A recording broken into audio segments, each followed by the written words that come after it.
Hi, welcome to Kelly's podcast. And today we have a special guest who deal with children in her daily life. And she is working as a teacher in early childhood education. Let's welcome Suan. Hi, Suan. Hello. Hi, Suan. So, would you mind to introduce yourself and about your background and journey in early childhood education? Sure. My name is Suan. So I am 27 years old this year. So about my background is I studied psychology for my degree and have my master's in what's that master in education, specializing in developmental psychology. So after my education, I have worked as a teacher in various centers. So this includes Shichida method, where I worked with young children as early as 2 years old, as young as 2 years old, all the way to 4 years old. And I have also worked as a operations consultant in QDs and also a teacher in a play in a school called Hikari Education. So as you can see from my background, I deal a lot with children, and yeah, that's basically a simple introduction about myself. Wow, you have a lot of experience with children. I think you are very patient and a very lovely teacher because not many people can do that. Some people might not have the patience for children. Okay, so what is actually early childhood education? Why is it? And then what do you think about it? Mm, so early childhood education, the simple way to put it is education during the early years of an individual. So when we refer to the term education, what comes to mind is usually the process of teaching and learning, especially in educational settings, right? So when you think of education, we think of schools and universities. So, but personally, although teacher do play a vital role in the development of children, a role that plays an even more crucial role in these young children's lives are the parents. This shows how important parents are in the upbringing of their children, especially during the early years of the child. So from that, you can see that I think that childhood education is immensely important, not only from the teacher's perspective, but also from the parents' perspective. Yeah, I see. So yeah, it is also what you passionate about, right? Like why you want to do this. Is a yeah, passionate to correct. teach. All right. Okay. What?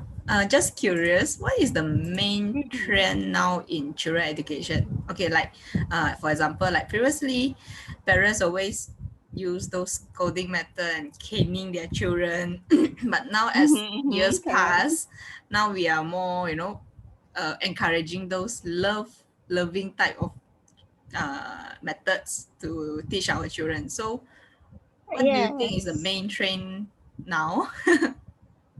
The trend. Yeah, as like I think I can see from education and from my workplace that I work as a teacher is like in the preschool. I can say that the focus no longer lies on academic side. So it no longer lies on helping children just to get the good grades. So many preschools are redefining what it means to be smart, and they are re-evaluating the skills needed to lead a successful life in the 21st century. So children education today places a greater emphasis on experiential learning, and also, as you said, the loving one is actually like a holistic development. So holistic development is an approach to learning that emphasizes on the importance of physical, emotional, and also psychological well-being of children, particularly in the early childhood. Maybe another trend I can see now is more preschools are also embracing the use of technology to incorporate innovative programs related to speech and drama, science, music, art, and all of these are to shape the children so they are equipped with the abilities not to excel only academically, but also socially and emotionally.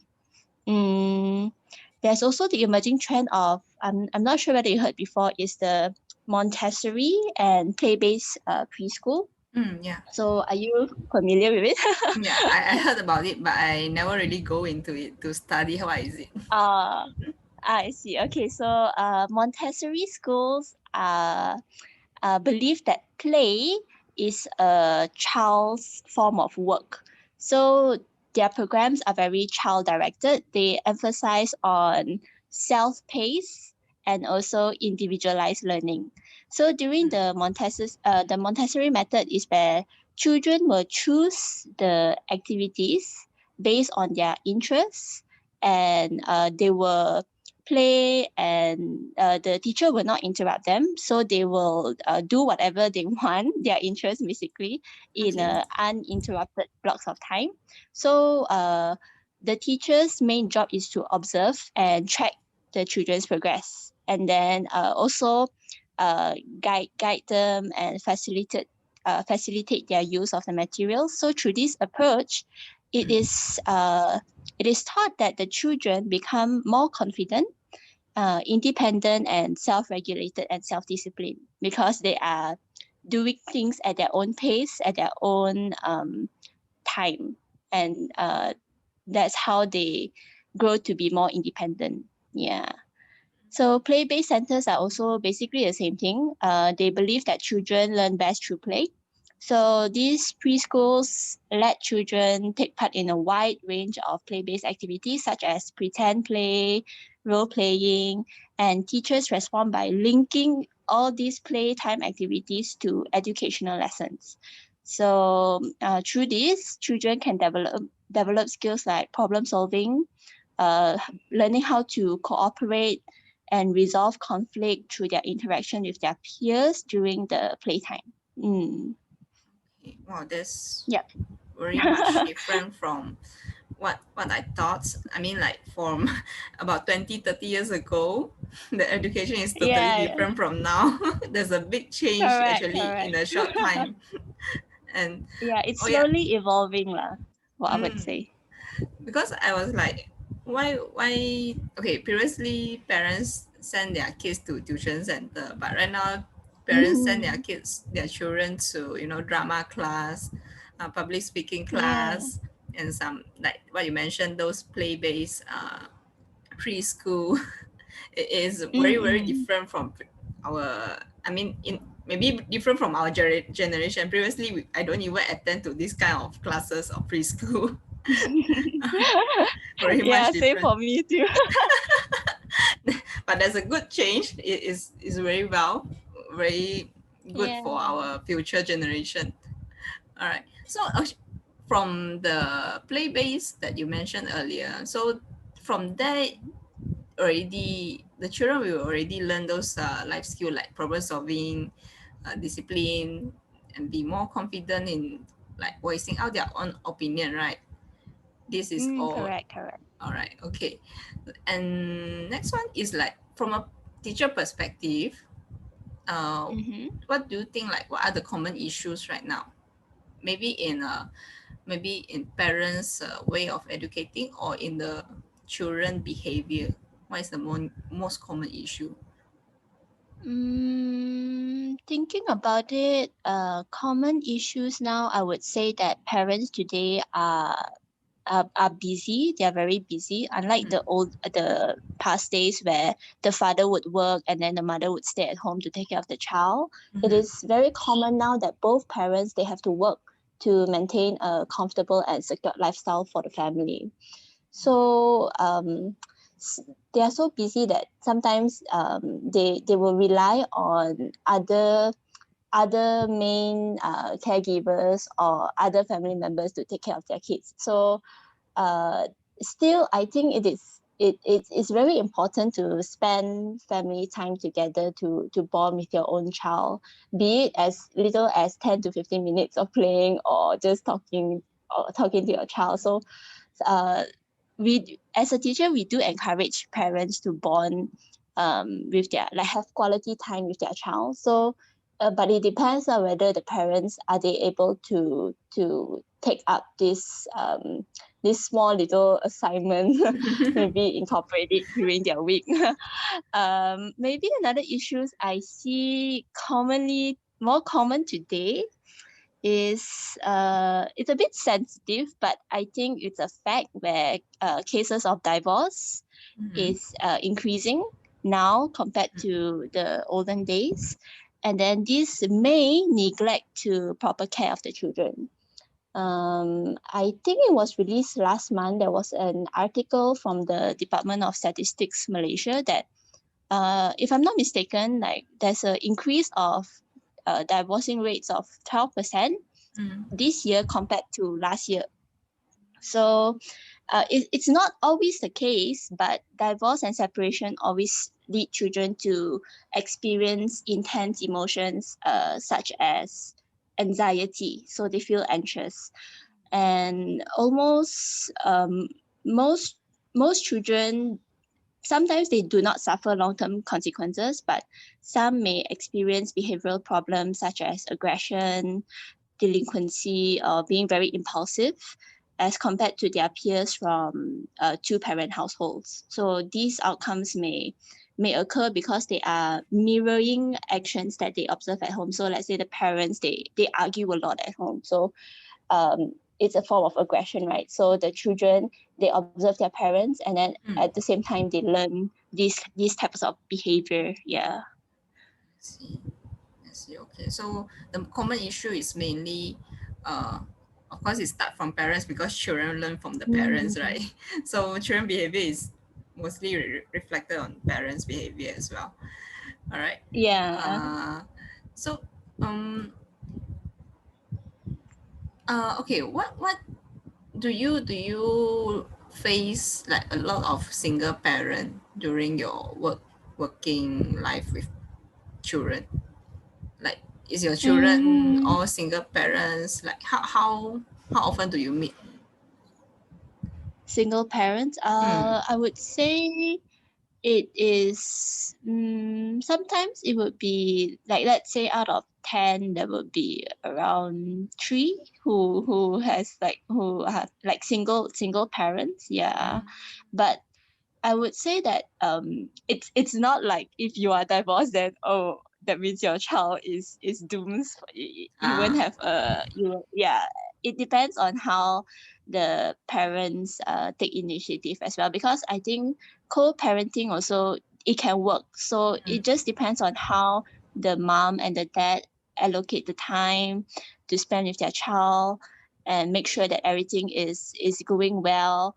That Mm. means instead of putting themselves uh, as first, they have to Mm. put the child as first and work around around it to Mm. ensure that the child is getting what he or she needs. Yeah, and giving her the best possible. Yeah, even though they are divorced. Yeah. Yeah, I do agree that actually I also Mm. have one student who is a single parent. She only have her mom, but she is Mm-hmm. quite, at first she might be a bit quiet, but as time Mm. passed, actually she's quite outgoing, and is quite surprised because I thought she was a Yeah. very quiet little girl, but actually she's not. She just need times to warm up, and then wow, she's very outgoing, and she capable to finish her Yeah. own things by her own. She doesn't need a lot of help to to guide her. Yeah. I believe the mom Mm. raised her up very well, even without her father. Yeah. All right. Yeah. Correct. Another thing. So, since you are working with modern stuff, with modern style of education, Mm-hmm. like so without scolding and caning the children, will the children actually listen to you? Okay. So, without scolding or caning, okay, I think that depends on how patient and consistent you are as a caregiver. So, when I say like caning, it's a easy and very effective way to get the child to listen, but I would think it's short term. It's very short term solution. Mm-hmm. And when I what I meant by when I say consistent, it's not consistent in caning the child, but actually consistent in modeling good social behaviors for the child to see. So as a caregiver, if you model good behaviors, the child would observe, and then they would also learn how learn all these good behaviors as well. So I think there is a better solution in terms of caning, because sometimes when you cane a child, the child does not understand why he or she is being caned. Mm-hmm. So there's no reasoning behind it. And um they observe. So let's say the parent or the teacher cane the child, so it's physically hurting someone, right? So they will understand it as the adult is okay to physically hurt me, but why is it not okay for me to physically hurt my friend? Like sometimes when I beat my friend, then that's not okay. Yeah. So it will have like a bit of confusion going on. Yeah. So um yeah, in terms of modeling good behaviors would be a good better example. And maybe a good point to share is because I'm from a psychology background, so we do look at different sorts of experiments that we learned. So there was this Bobo doll experiment. I'm not sure, have you heard of this experiment before? No, this is new. Never. No. The name is Oh, funny okay. as well. What, double door? Yeah, it's a Bobo doll experiment. It's a very Okay. cute name, but it's an experiment that shows how children can actually observe and learn social behaviors, especially from the adults. So it's during I think it's the 1960s. There was this psychologist called Albert Bandura. So he conducted a series of experiments on observational learning, and which collectively they are known as the Bobo doll experiment. So in his experiment, Bandura demonstrated that children are able to learn through the observation of adult behavior. So the experiment was executed using a team of researchers. They put them all in a playroom. So in the playroom, there are the aggressive toys, which is the Bobo doll, I will explain later, and also the non-aggressive toys like coloring, crayons, and uh, the other stuff. Like a lot of toys inside this playroom. So the researchers put the children at one side of the room, and then but they are not allowed to play first. They are just only allowed to observe the adult. So the Oh. adults, the researchers, they will go around the playroom, and then they will choose this Bobo doll, and then they will physically and verbally abuse it. So it's the inflatable kind of doll. So they will like beat the doll, and then they will like scold the doll, and then all this time the children are just like sitting at one corner observing them. And then when it came time, this is like probably another day, they just let the children play in the same playroom with like little supervision lah. So now it's the researchers' turn to observe the young children. So they observe that uh, the young children who actually observe the adults, they actually mimic the researchers' way of abusing and also physically beating the Bobo doll. Okay. Yeah, so yeah, correct. So Bandura concluded that children, they actually really they are very, even though they don't really know what's going on half the time, but they can really observe what's going on in their surroundings, and then they like to mimic as well. Yeah, Okay. That's correct. very So interesting research. Yeah. There's a lot of psychological theories that can back up in childhood education. Yeah, very interesting. So children, no matter whether they understand or don't understand Mm. what is the behavior about, why the adults do that, anyway they will mimic, they will learn from the adults Yeah, and do the correct. same. All right. Yeah. I mean that. I mean, most of the people will know about this. Just that most adults cannot be a role model. They can't discipline themselves to be a role model for their children. I think that's the main problem. it's, Yeah, I think it requires a lot of patience. it's like you tell your children don't play the phone so often. Like you are allowed to Yeah. play only like 5 minutes or 10 minutes, but the adults hold their phone for like 1 hour, 2 hours. Yeah, like majority of the day, right? Yeah. But there's a good experiment and the research by what I can't remember the name, Bandura. but Albert Bandura. Albert Bandura. So it's very good. I Mm. mean, we should probably educate more people and show more people about this research. Mm. Okay. So how do you teach them or guide them without using the traditional way of disciplining them? Like since you do not like scold or can, but what if the Mm-hmm. children is really Misbehaving. misbehaving, so like go out of Mm. control? So how do you use your patience and your love to to mold them in a good behavior? I think because as teachers we are definitely not allowed to cane children now. Yeah. Yeah. So what we do is one very common way of disciplining the child would be timeout.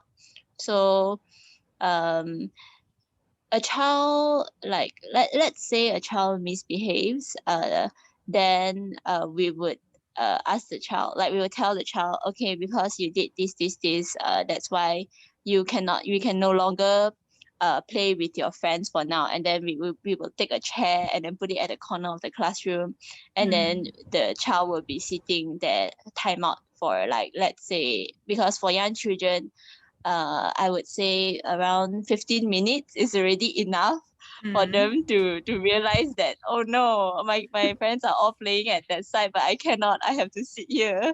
And then you will actually see some of the kids like get really guilty, and then they will like cry when they are just sitting at the corner there.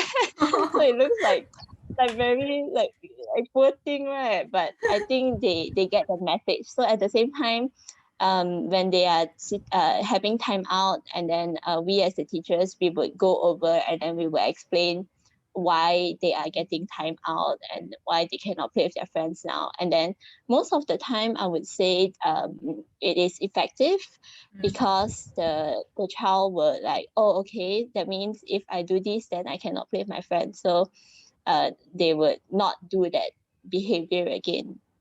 Yeah. So Mm, another thing would be, like, instead of giving punishment, is taking away something that they they like.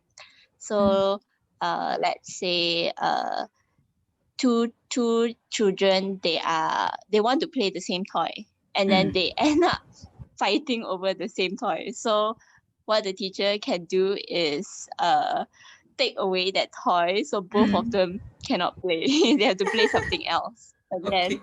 uh return it, and after that you have to say, okay, now you have to take turns to play this toy. If not, this toy would be kept away in the room. So they would be like, oh, okay. So it's like 10 seconds for you, and then after playing 10 seconds, it's 10 seconds for another kid. Yeah. So they will slowly learn how to share, and then from there, they can play together lor.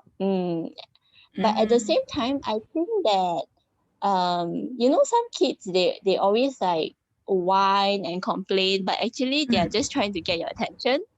Yeah. So uh if they are not like beating others, or or harming others in any way. They're just like trying to get attention by whining, screaming, and things like that. Sometimes we would just ignore the behavior, and then after that, they realize that uh, the teacher is not responding. So we will look the other way, pretend that we can't hear them, and then we don't respond. And then only when they quiet down and then they ask nicely and behave, then only we will return the attention to them. So over time, they will learn that polite behavior is the best way to get what they want. Yeah. Okay, that's very interesting. I like the method. First is Yeah. time Reverse time out, psychology. time out. Yeah. So ask them to sit in Time the out. corner. Second is Mm-hmm. take away the things they like or they are fighting for. Mm-hmm. That is Yeah. just ignore them if they are using the wrong way to get your attention. Yeah. just just a curious question, like let's say the second method, the one that you take away the Mm-hmm. toys from the children when they are Mm-hmm. fighting. So when you return to them, right, do you tell them, okay, now you have to share, and then do you help them to set the time for sharing, like let's say if 10 seconds means you will stand there and Yeah. monitor it, or you let them solve the problem by themselves, solve how the problem on how to share. Do you help them to monitor them, or do they do it themselves? Yeah. Okay.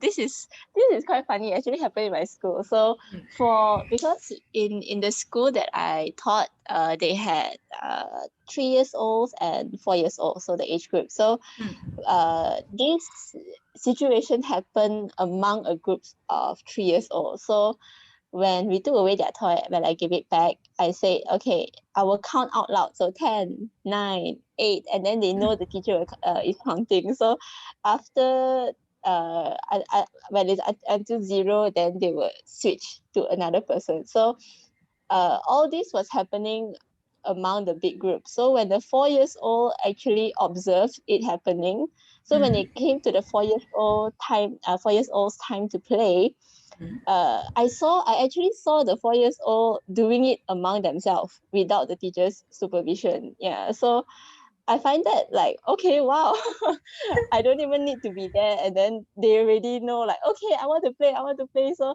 never mind, let's share. And then they actually counted the time by themselves, and they Wow. actually cooperated also. Yeah. So Wow. yeah, I was so impressed also. Wow, the children learn very fast. They learn very Correct, very correct. fast. Immediately they know how they should share. Okay, that's very. I was like so surprised. Yeah, same. I was so surprised as well. Okay. Okay, so another side, like let's not talk about their misbehavior or whatever, but about their mental health. Like, do children Mm. nowadays they have more stress, or they have some mental health problem? Is it due to due to what kind of reason? In terms of stress and health problems, mental health problems, I would agree that children nowadays are indeed faced with more stress, and then because like it's the 21st century now, so w- they are they are exposed and learning things at a much faster rate compared to us, right? Like Mm, during when we were children. Yeah, yeah. because we didn't have the internet. Yeah. So I think indirectly that gives a more uh s- a stressful situation or a stressful environment to live in today's modern world. So in terms of mental health problem, in young children, maybe they would portray feelings of anxiousness lah, but it would be more prominent during the age when they are adolescents. Mm, So I think it's a build up. So the stress accumulates, and Mhm. then it accumulates to a point where when they grow older, it will lead to aggression and anxiety, and then all the way when they hit puberty, it will become more severe, like in turn goes into depression and suicidal thoughts. Yeah, so I think there are many factors going into why this is occurring. So for one example, like let's say social media, so Mhm. Facebook, Instagram, children, they know how to use it. So maybe you would say late primary, and then like during secondary school, Mm. I'm sure that they will have Facebook and Yeah. Instagram during Yeah. at that age, right? So Mm. if you think about it, social media, it's like all about self-image, like who's liking them, who's watching them, who's clicking on their picture. So everything can turn into something negative because kids, they are exposed to that day after day. If you are always exposed to this kind of like self-image kind of thing, and then that becomes your identity, I don't think that's actually really good for you. So one factor would be social media is influencing the way we think, it's influencing the way we act. And then at the same time, I think schools, especially when, kindergarten, it's more of like play and learn. But when you actually go into to primary school and secondary school, it's really the pressure to perform academically. Mm. So the academic stress they face during school time, it results in anxiety in children. I feel as young as primary years. That I'm not sure about now, because I think from primary 1 to primary 3 now, there will no longer be exams going Mm. on in the government school. But Mhm. what what about it comes to a point where they still have to have exams, right? So Yeah. what if they are not resilient enough to curb this kind of stress? So I think that's where all the problems will come in after that. Yeah. So instead of like, I think it's something, stress is something that you cannot avoid, right? So instead of not like sheltering them and not letting them feel the stress, it's more on how we teach them to manage it when it comes, because it's really, they will face stressful situations. We can't avoid that, we can't Mm. shelter them Yeah. forever. Yeah, so it's more like when stress comes, how do we manage it? I think that's a very important message we have to spread to the children, and teach the children, yeah, the skills and the methods to overcome anxieties and the stress that they face in their everyday lives. Yeah. So from what you just mentioned, Mm-hmm. I kind of like under, understand it this way. We are Mm-hmm. lacking, of education on how to handle your stress. Means because schools doesn't teach this, and then parents also don't teach the children like how can you handle the stress, because like old days, parents will think Mm-hmm. you're just a small kid. What do you stress about? You are not even, worrying about the money, the financial, or the work. You're just studying. Why you want to be so stressed? Like Yeah, they will true, not true. tell you how you can handle the stress. They will tell you you don't have stress lah. Like So Correct, correct. I think maybe besides the education, the methods that we have now, maybe in future we should have another type of the education is like how to handle your stress even you are young kids, even you are primary school children. I think that is Yeah. Yeah, that would be from a very useful life skill they have to learn. yeah, I think that we should have that in our study, in our education. Yeah. Because looking at now, we have a lot of suicide cases even in adults. So what you Correct. just mentioned, maybe they have that stress since many years ago. Not just Mm. suddenly they feel stressed and they go suicide, commit suicide. They might have all the stress from early years. So yeah, Yeah, we should correct. have that to avoid Possible. Yeah, all these cases, because it's I think it's rising also, suicide cases. nowadays. Yeah, sadly, it's a very sad situation. Yeah, because it's if you come to think of it, exams, Mm. it may seem like it's the whole world, but actually it's not. And then it's a very sad thing that they just choose to end their lives just because they failed a particular subject, Mm. or they didn't do well in their exams. It's really a sad and a waste. Okay. So next thing is like what would you suggest to modern parents on how to educate their children at home? Like in school, teachers have their own ways, they have their syllabus, and they have their own training, right, on how to teach the children. But parents, they doesn't have any training, or maybe there is, but they never attend, right? The parents never go and attend like how to educate children. Like so they become children, they have kids, then they become their parents. I mean, once they have they are pregnant, then okay, I'm parents now, I'm a mom now, so or I'm a father now.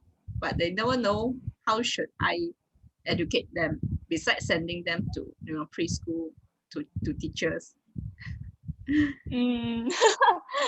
Yeah, because I don't think there's any course on how to be the perfect parent, because sadly there is no one right way to raise a child, you know.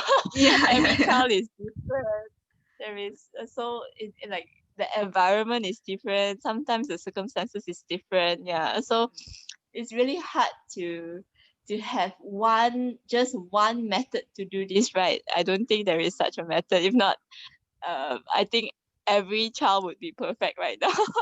Yeah. So, but maybe I would say, if there is one advice I would like give parents out there is, try to raise a self-reliant child with high self-esteem. So whenever they face problem, because their self-esteem is high and they are able to be resilient and be able to overcome the challenges that they face, then I think that is a good enough point. So don't place so much stress on academics. Don't place so much. Don't keep comparing your child with another person's child. You know, because when I say every child is different, it's really that case. Every Mm. child has their own pace in learning. Every child has their own pros, like their own abilities, and there are also weaknesses in everything they do, right? So you want to be supportive, and but not to the point where you are a helicopter parent. You know what's helicopter parent? Like Mm. I don't every get it. minor thing. Yeah, helicopter parent is like, let's say a child is the parent is just revolving around the child's life. So every single thing that the child would do, the Mm. parent will be there to supervise, to give advice, and then like to say Mm. do this, and then to the point where the child has no opportunity to have a mind of his own. So if you become a helicopter parent, that means your child would be really, really reliant on you. So when your Mm. child grows up, he's unable to make decisions for himself. Yeah. So you want to be a parent that supports your child. So sometimes your child would make mistakes, and that's all right. Mm. If it's minor mistakes, that's even better, because we learn through making mistakes, right, as Yeah. adults. So it's same for the kids as well. So stumbling, falling down, failing, it's a part of life. So I think they have to experience all this as well. Yeah. So as a parent, if they are having a bad time, then you just be there for them, and then help them when they need. But then at the end of the day, just let them grow, and just let them be themselves lah, who they want to be. Yeah. Okay. So it's like you can be supportive, but don't be like Mm. overprotective until they can't make their own decision in their life. Yeah. At the same time, also, like, parents who are too fierce, that would actually lead to the same outcome as well. Because if you basically you have to listen to me. If not, Mm, if not, you will end up being a bad child or things like that. It's also the same thing because the child has no chance to grow on his own. Yeah. okay. That, int- I mean that there's for some people they will say this is easier to say than do, right? Than do it Correct, actually doing correct. it, because sometimes they don't know where's I the think balance. yeah, I think it's the challenge for I think that's the challenge for the parents. Yeah. Mm, Being striking the balance between what is too much, what is too little, what is the best way to do things. I think as parents also we are also learning. Yeah, as mm, the child is learning, we are also learning as parents. Yeah, so it's a lifelong process, I would say. okay. Okay. How about those parents that maybe stay at home mom or stay at home dad?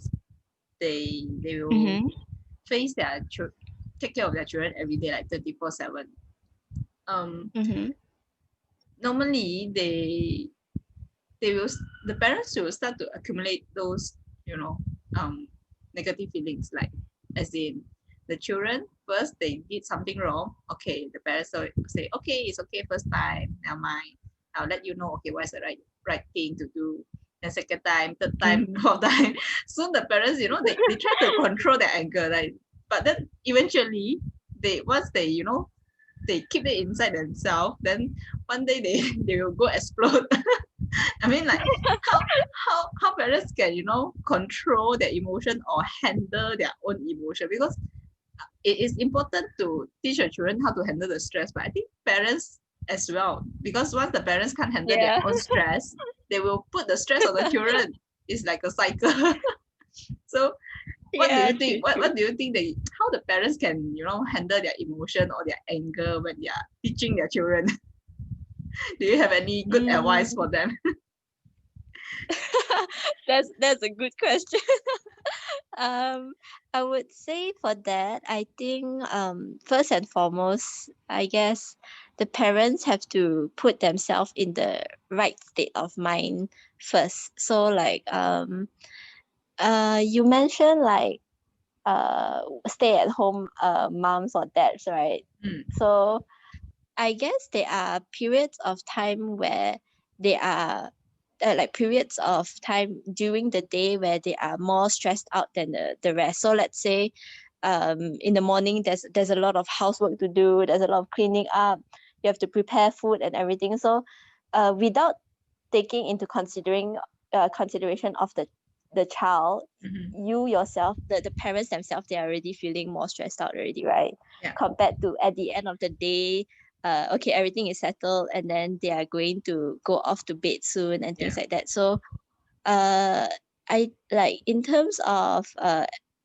educating the child and things like that. So maybe to put yourself in the right state of mind first, like maybe let's say you want to do some reading with the child. So uh, choose a time of a day where you are less stressed out yourself. Don't choose a day that you are quite stressed already and then you incorporate the reading time with your child, because I think that the child would also be able to detect your emotions, mm, and then they will feel stressed out without knowing why because you are already stressed. So in comparison to the if you put the reading time at the end of the day where it's more relaxed already, and mm, then I think they will feel more relaxed as well, and then they are able to absorb information better. Yeah, so in terms of like maybe not educating but disciplining your child, so your child has like done the same mistake over and over again, and mm, then as a parent you feel so stressed out and you're feeling so angry already. yeah, uh I think it's a good method if you create a mental pause button in your mind. So when you feel yourself going to the tipping point, mm, you hit that pause button. You hit it, and then after that, just take a moment to breathe. So I think breathing is a very good way. The not the normal breathing, but the really long breaths in Mm, and out. So that kind of breathing, that's a really good and effective way to actually physically force yourself to calm down. Because when you notice that you're angry, um your breaths are shorter, and then after that you feel like very nervous and agitated. But when you are feeling calm, your breaths are longer mm, and more relaxed. Yeah, so if you force yourself to breathe in and out, it would help your body to in turn to react in a more calm and stable manner. Yeah, so if that doesn't work, you breathe 5 times, and then it doesn't work, then you breathe another 5 times. If that doesn't work, you breathe another 5 times until you feel like you are slightly better, and then mm, that's where you can think clearer, I feel. Yeah. But I mm. think it really requires a lot of patience. Patience. Yeah. So from here, the main two advice is to choose the time of the day that you are more relaxed, not stressful about your work Mm. or your chores. Another one is try to breathe when you're really, really angry at your children. Try to breathe, take longer breath, and then breathe few more times. Yeah, I think Okay. it's a, it's a, it's. I think I have a story to share. So, Hmm. this happened in not my workplace, but Okay. a friend of mine lah. So I heard Hmm. her story. So Okay. in her school, they actually taught a song to the child, saying that when I'm not sure how it goes, but the main message is, okay, when you're angry, and then you just stop everything you're doing, and then you breathe and count to number 7. So they learned this song at their school. So there was one time the child, he was at home, so the mother told him not to not to kick the ball, play football inside the house, just Mm. play outside the house. So this kid, he kids, sometimes they just do whatever they want, and then Yeah. he just started kicking the ball in the house, and then he accidentally knocked over a really expensive flower vase. Oh. And then it's really like it's an antique, I think. And then Oh the my god. mother, when he he knew that he was in trouble. The mother, when the mother heard the noise, and then she came down. It's funny because the mother, he saw that the mother was going to scold her, to scold him already. Mm. So the mother stared at him, and then he stared back at his mother, and then he was crying. And then in his tears, he started singing the song that he learned in school.